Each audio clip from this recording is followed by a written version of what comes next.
Welcome to Inside View. I'm your host, Joel Metzger, and joining me today is Pastor Dave Kinney, who is the pastor of the First Baptist Church in Angels Camp. Welcome, Pastor. Thank you, Joel. It's nice to be with you again. Right. So we had you on recently, and we talked a little bit about you and your history and how you came to Calaveras, but we also started to delve into the religion of Islam, and you have spent a great deal of time researching that, and you've even taught courses on Islam. And did you hold those at your church in Angels Camp? Mm-hmm. Okay. Yes. So you spent a great deal of time looking into this, and you've drawn some conclusions, which I'm hoping you'll share with our viewers tonight. But one thing that I appreciate about you is, you're trying to look at every different aspect and every way of seeing this. And while some of the things that we talk about could be alarming to some, I don't think that there's necessarily no light at the end of the tunnel. I think that there's always probably a good way of going about dealing with these kind of things in the world. So very interesting show. And since we want to make sure we get to all of it, we're going to forego the usual introduction of you. If people want to catch that, they can always watch the first episode on YouTube. So let's go back to a little bit of overlap where we were last time, which is going back to the Crusades. And you're going to start there and then start walking us through some more of the history of Islam from there. I think to really understand Islam today, we do have to go back to the Crusades, what is known as the time where there was great battles between the advancing armies, the aggressive armies of Islam, coming against cities that were predominantly Christian at the time. The Crusades really began about the 8th century, and that's right after Islam had kind of got their ducks in a row. Their leadership was there. They were growing in number greatly in the Middle East, Saudi Arabia particularly. And their first advancement was actually into North Africa, Morocco. And they swept in and took that area, which was predominantly Christian, as a matter of fact. They swept in, and they were able to travel so quickly across the desert that it really surprised a lot of people. And the reason they did that is because of the camel. The camel? Right. Because the camel was able to travel so well, they actually brought them in, and they were lightning fast in those days with a camel. And so they were able to overcome the Christian communities. And then from there, with a great conversion, forcing people to become Muslims, then they spread, they went across the Mediterranean and went into Europe. And then that's where the big battles began from there. So what led these Islamist armies to go away from their homeland and start going after new territory?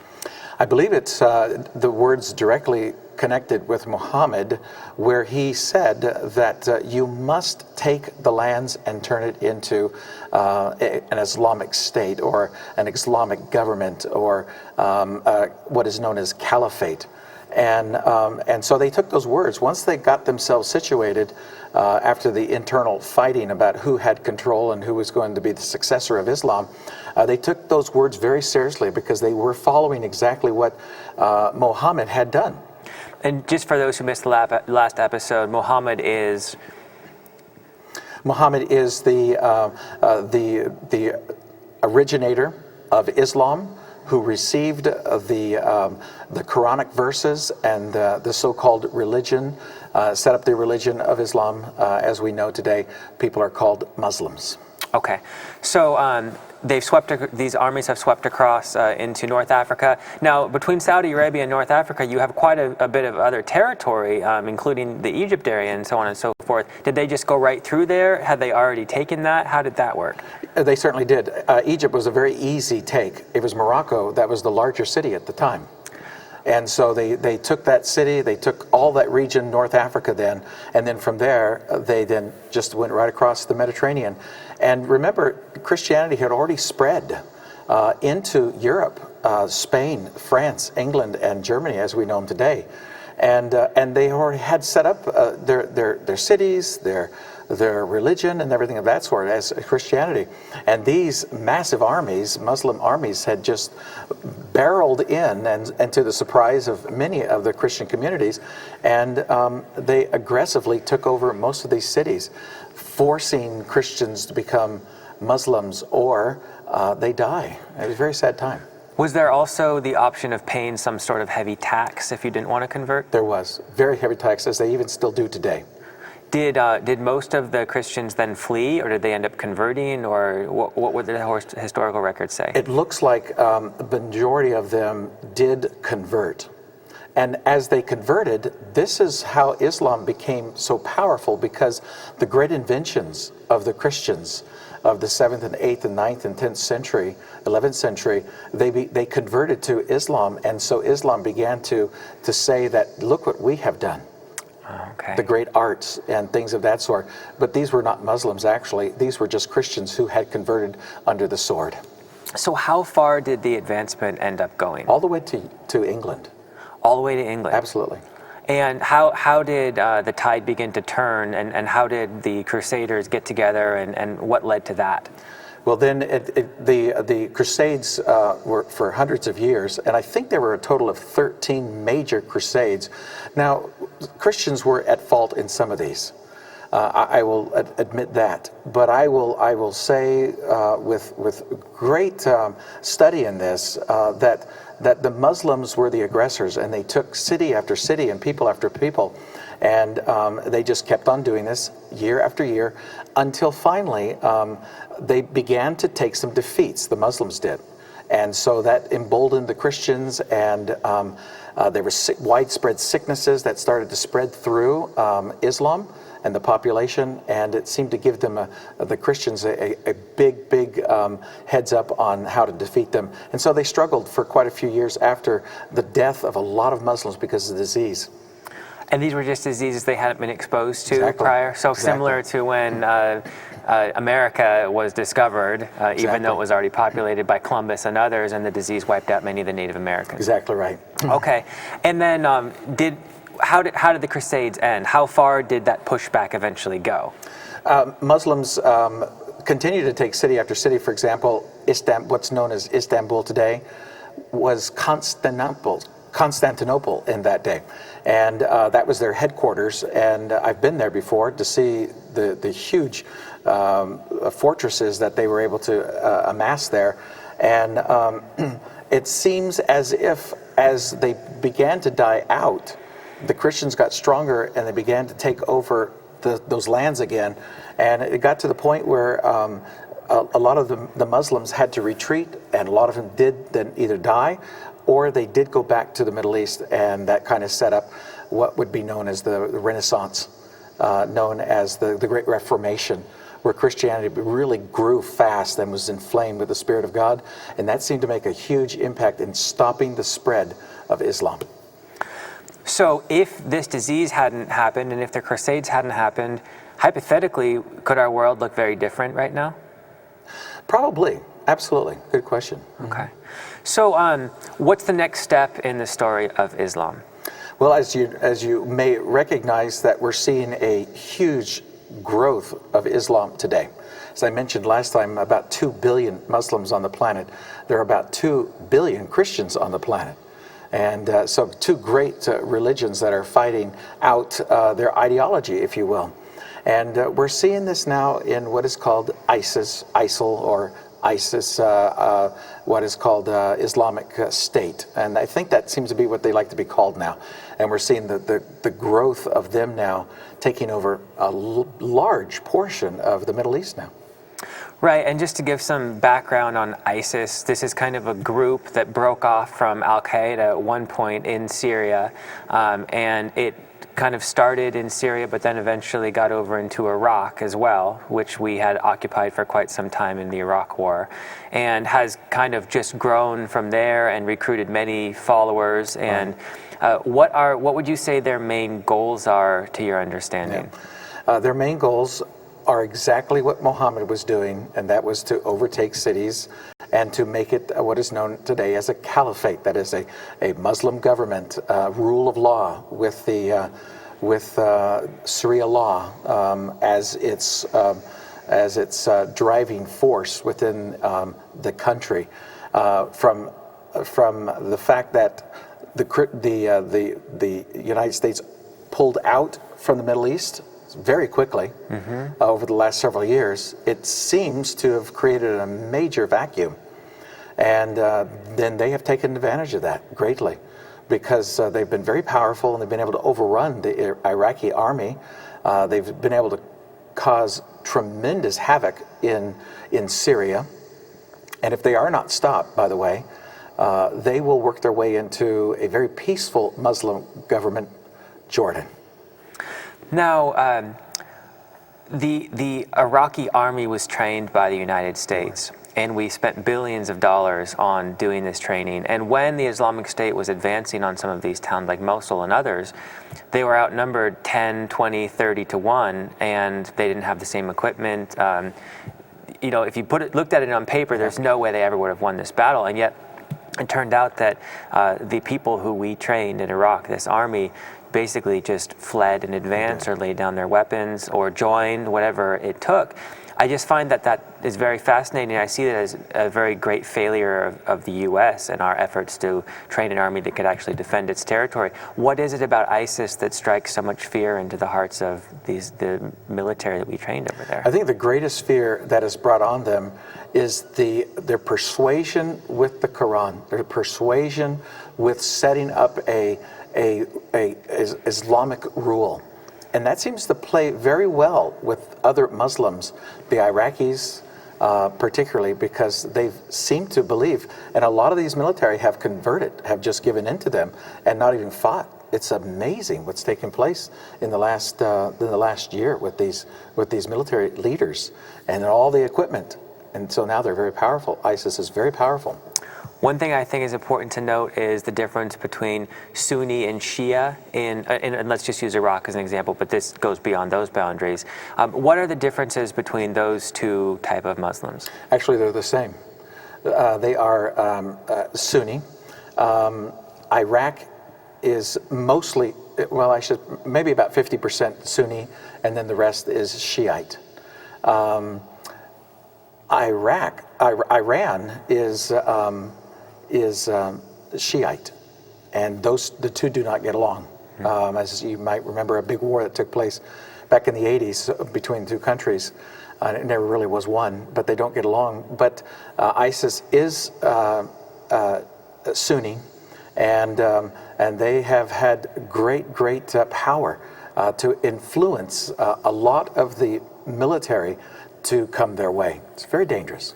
So if the Shia and the Sunni are the same, why would they fight against each other? What's the conflict between the two? The fight really isn't so much between the two groups. It's really about who's going to set up this next government, this next major government. And because we're not very well liked in the Middle East, America, and especially in Iraq, we left a pretty bad taste in a lot of the Iraqis' mouths. And it became a big struggle, a great struggle. And so it seems like ISIS has been able to persuade a lot of people out of the disconnect that we seem to have created with the government. So right now, ISIS or ISIL, the Islamic State of Iraq and the Levant, that's what Obama tends to be calling them. However, they want to be referred to as just IS, the Islamic State, nothing more. That really allows them to have a greater reach. It's not just limiting themselves to a certain region.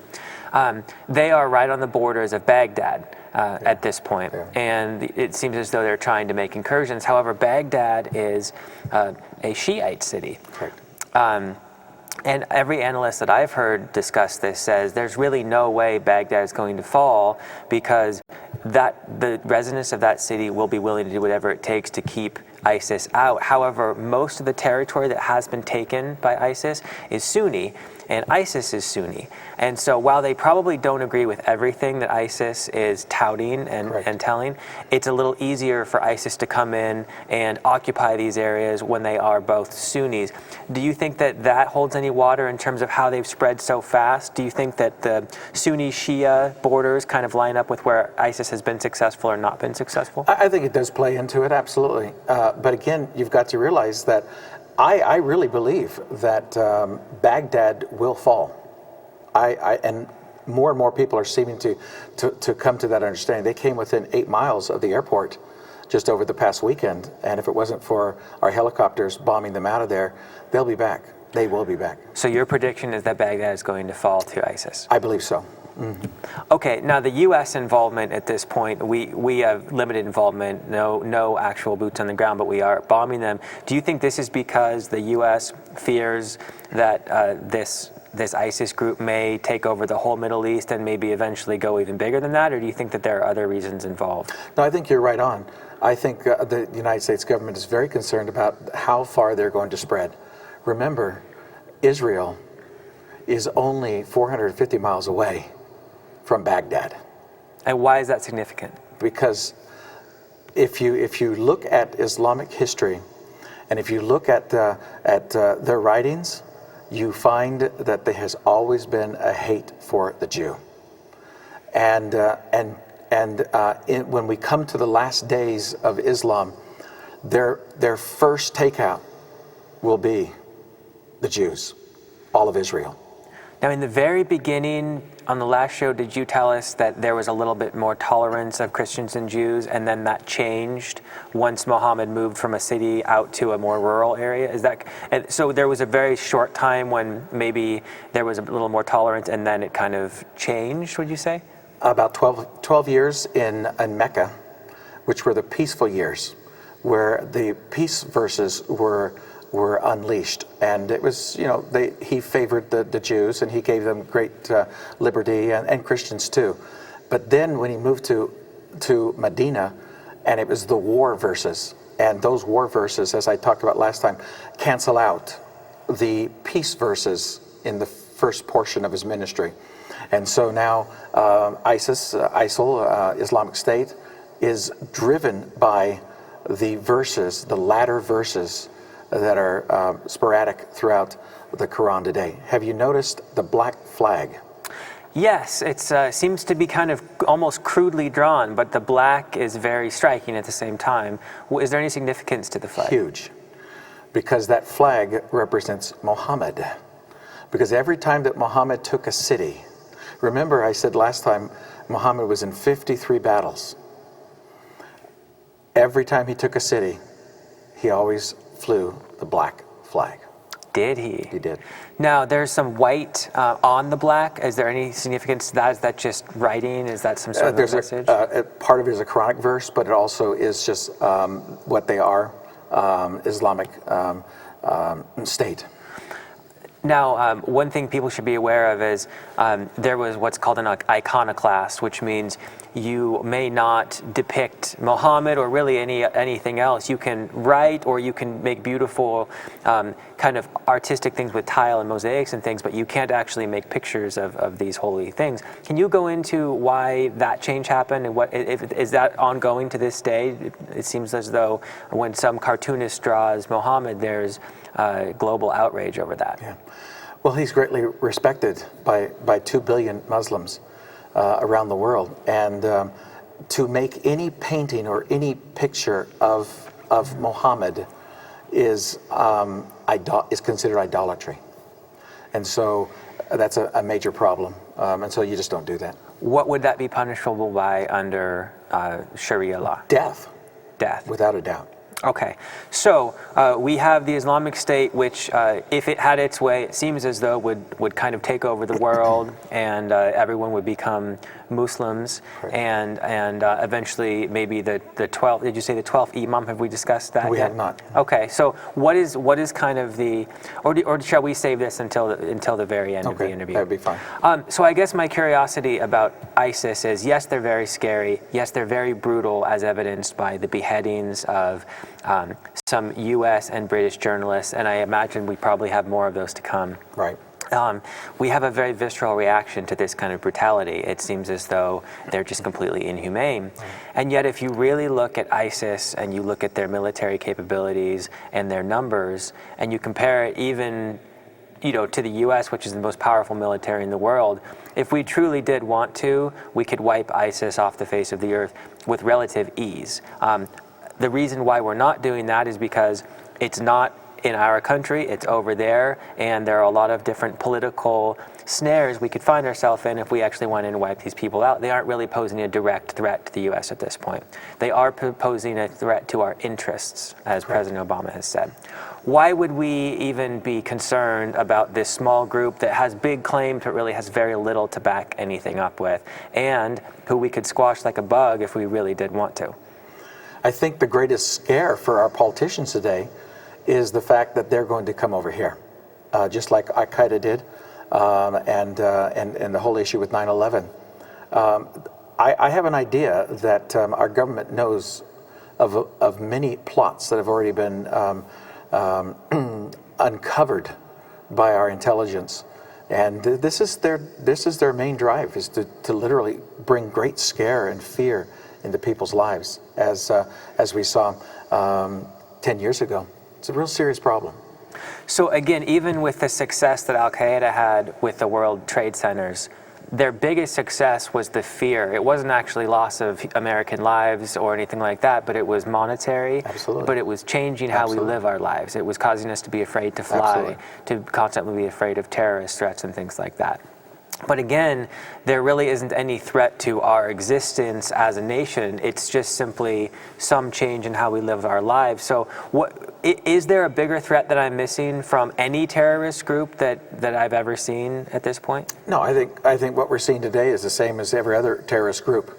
But this is a terrorist group that we have never seen before, that we've never experienced before, because they've grown so fast within 2 years. And remember, we're partners in this with Saudi Arabia, and I believe their eyes are on Saudi Arabia also. And what do we get from Saudi Arabia? Lots of oil. Yeah. And also there are some very holy sites in Saudi Arabia that I imagine would be holy to ISIS, being that they are Muslims. Absolutely. So can you differentiate the difference between ISIS and then the other 2 billion Muslims who are all across the world, but maybe the centers are the Middle East and Pakistan and some other areas there, but there are many Muslims in Europe, there are many Muslims in the United States, in Canada, I imagine some in South America, all over the world, Australia, certainly Southeast Asia. So what is the difference between this huge population of Muslims, most of whom aren't cutting people's heads off, they aren't stoning anyone to death, they aren't waging war with guns and they're blowing anything up? How do you differentiate these two groups? I guess I would differentiate in regards to the way that they interpret the Quran. One takes it absolutely literal, and the other does not. You have moderate Muslims today that read the same Quran as ISIS, as Baghdadi, the leader of ISIS today, does. But yet they interpret it very differently. They are literalists.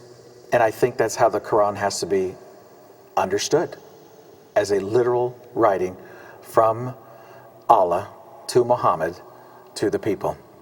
And so literalists versus people that are not taking it literal today, but also in regards to what is called the hadiths. And the hadiths are the interpretations of the Quran. And those are very, very important, because that's where a lot of the Muslims get their marching orders expanded in their mind. The whole idea of 72 virgins in heaven waiting, somebody that's fighting for jihad, holy war. They get all that from the interpretations. And to be a good Muslim today, a really good Muslim, you have to go by the hadiths. Most moderate Muslims do not read the hadiths. That makes a big difference between the two groups. So what you're kind of explaining is people who take part of the Quran and live by that, but not all of it, or someone who takes the whole Quran and the hadiths literally and takes it all as I must obey and live by all of this. And if I just make a comparison to the Bible, if modern day Christians took the Bible, every word of it, literally, I don't think that what I see as modern Christians, they would be doing some things, especially if you read the Old Testament, that would be very strange and unacceptable for most of today's Christians. So if you had someone who was taking the Bible literally, I think that they would be doing some things that would be rather surprising, shocking, and perhaps something that most people would condone. And yet most Christians, they kind of cherry pick, okay, well, clearly this is outdated, we're not going to live by that. However, we are going to live by this, and we're going to direct our lives based on this. So you could say that the faith has evolved. I think a lot of that came from in the 16th century when we had the Enlightenment period and many things among Christians changed. Has Islam not gone through a period where they kind of read their holy text and realized we really can't take all of this literally and we need to kind of let this faith evolve as Christianity has done? Are they waiting for a renaissance? Are they waiting for a great reformation as what took place in the 15th century with Christianity? It's possible. Some people are saying that they haven't come into their understanding thoroughly. But I would probably disagree in some of the interpretation that was made in regards to the old. You're making reference to the Old Testament versus the New Testament. Remember, Jesus is a fulfillment of the Old Testament in regards to the sacrifices. You know, we don't sacrifice today. Jews don't even sacrifice today. We don't sacrifice today because Jesus Christ is the fulfillment of the animal sacrificial system of the Old Testament. When the Jews or the children of Israel came into cities, many times they came into cities to better the land. For example, the Canaanites and the different pagan and polytheistic religions and peoples that they took over the lands. Many times it was because they enhanced the land. These people were brutal. Child sacrifices, things of that sort. And so God had them come in to stop the brutality and the atrocities that were being done by them. But in most cases, most battles of the Old Testament, the Jews were attacked by the pagan governments and leaders.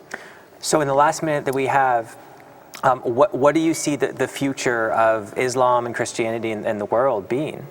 Joel, what we really are seeing here is the setup of the end times according to the Quran, according to Muhammad. Some people may be aware of the 12th Imam. He was in the 9th century. He lived, at least as far as we know, to be about 5 years old. And then apparently leaders, as they say, hid him out. And they believe he's still alive today. They get information, they get wisdom, inspiration from him. They considered him to be divine. He's been hid out all these years now. And they believe that they're supposed to usher in the last days according to the Quran. And he will rule and reign and set up and force everyone to become a Muslim, and we will go back literally to a 7th century. The former president of Iran, literally was moving towards this, and he was certain he was going to usher in the 12th Imam, the Mahdi, what is called. And this is very, very alarming for us. So this is really what you'd like to avoid having happen? Without a doubt. Okay. Well, we're out of time. I appreciate you coming back in again and going over this very interesting topic. And thank you for joining me on this edition of Inside View. I'm your host, Joel Metzger, and I hope you join me next time.